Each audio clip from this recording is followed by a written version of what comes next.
this is for me. No, I'm in there. I used to bus at a bar, and one of my jobs was to clean up, this might be a bit gross, but clean up the vomit in the bathroom. Too much to drink. Was that one of your duties as well? It was a purely literary class. There's a poem in the book where a boy throws up in the bathroom. But worse than that, there's a poem in the book where someone shits in the restaurant. Sorry. That happens sometimes. It's terrible. And I was the low dog the day that happened. Yeah. And I actually saw it happen in the restaurant 3 times. Like, it happens once, you go, well, I'll never see that again. That actually happened more than a little kid throwing up in the restaurant. So did I answer your question?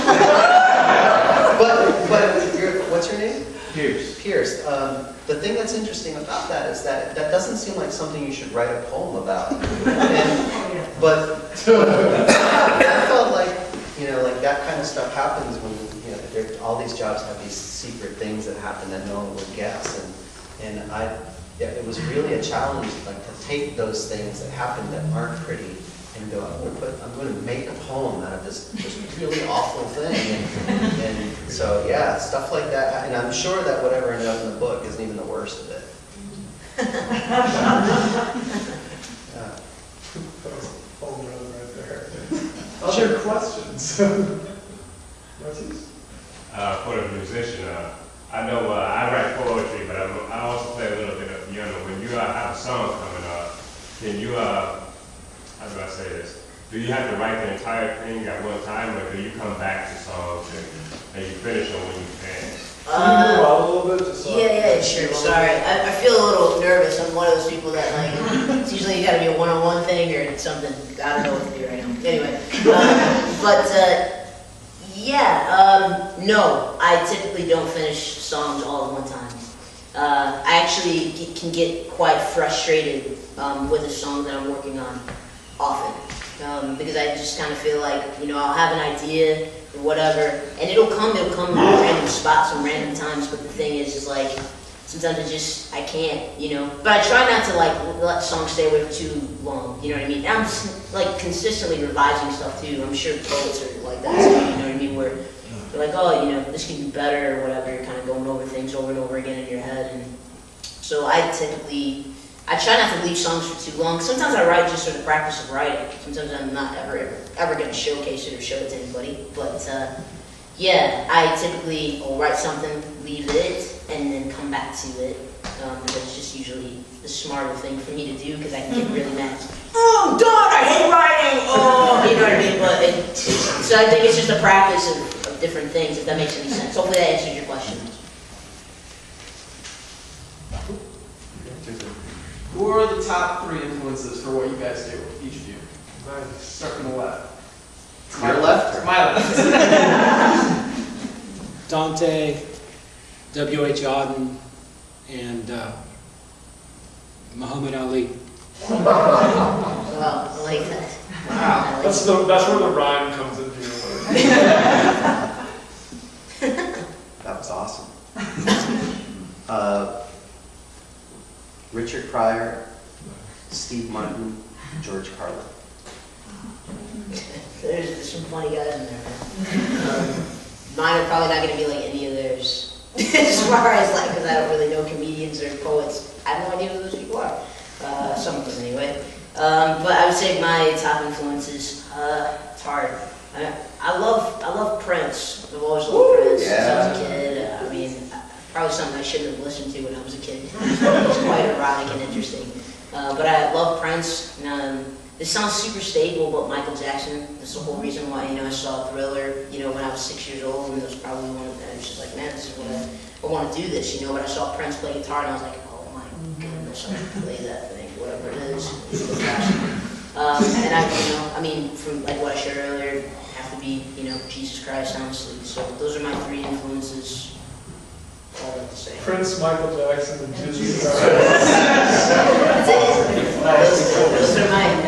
Somebody had a question in the back.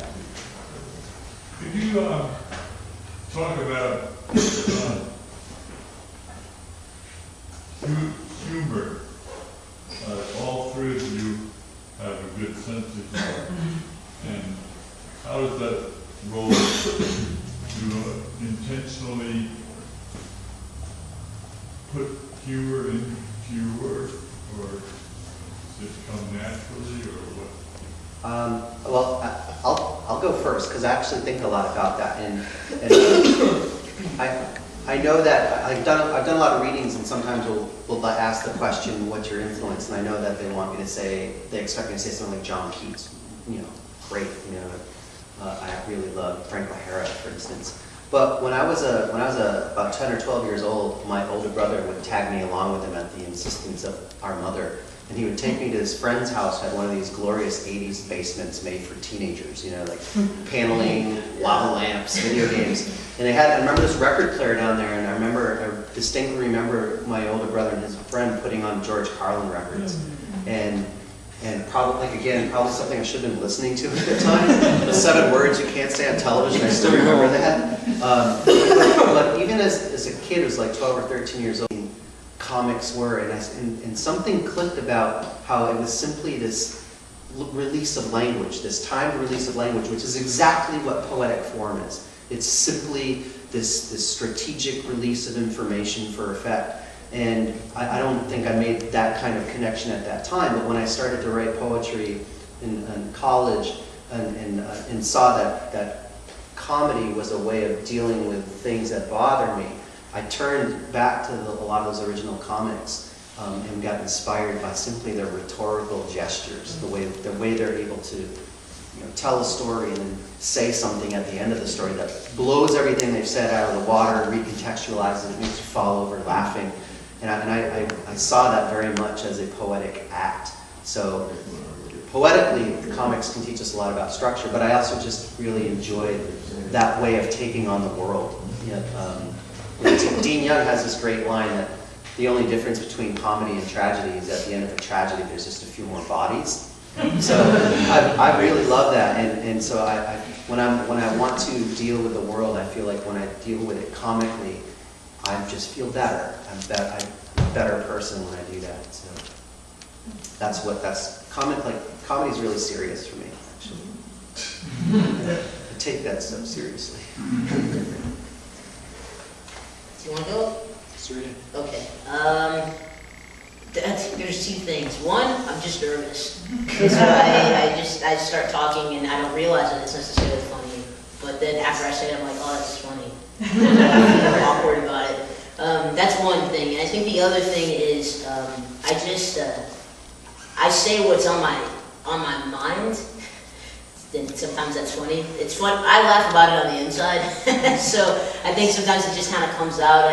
I don't practice this stuff. I don't know what's going to come out. I have absolutely no idea. So it's always kind of fun for me to see what I'm going to say. And then I'll go away and people that have been in my performances are like, do you remember saying this? And I'm like, I said that? I can't believe you said that. You know what I mean? I wasn't trying to say that, but it ends up coming out. So not a trained thing. It's just kind of, I'm nervous and I'm like, I got to say something. So there it goes. I'll just say that I started writing poems and I decided to be a poet when I was 5. So for me, poetry is play, and play is fun. So if laughter has to be part of it. By the way, my son is 5, and I can't even get him to get out of his diaper. When I get home tonight, I'm gonna be like, I met this 5, he's 5, he's like, oh. He was ambitious, man. You better select your vocation. That's amazing to me. Like when you were 5? More questions? Let's take 3 more today. Right, how about right here? I have a question for you. Is there something that you started to write a long time ago that just totally eludes a finish? That you can't finish it, but along the way you write some magical things and you feel like, okay, I got power, I'm reaching it, and I'm reaching it. Is there that one thing that's just totally too far away to reach? I think the only answer I have for that is that I do go back to old things. and sometimes they come back to life for me and I'm able to finish them. So I keep them, you know, boy do I. Yeah, you know, just this morning I finished something I started 5 years ago. Just because I bumped into it again. I ran into it and I was like, oh, I can work on this. I just thought, you know, because I thought it was uncommon, you know, for me to do something like that, so that's why. No, I think a lot of us worry over these things that come back to us. I don't think you get over the things you write about, so I think that the fact that you re-encounter them And again growing and again. into it, That's great. Some more? Another question for you. I was intrigued by some of the forms that you use in cultures. Yeah. Do you speak some of the languages that you... No.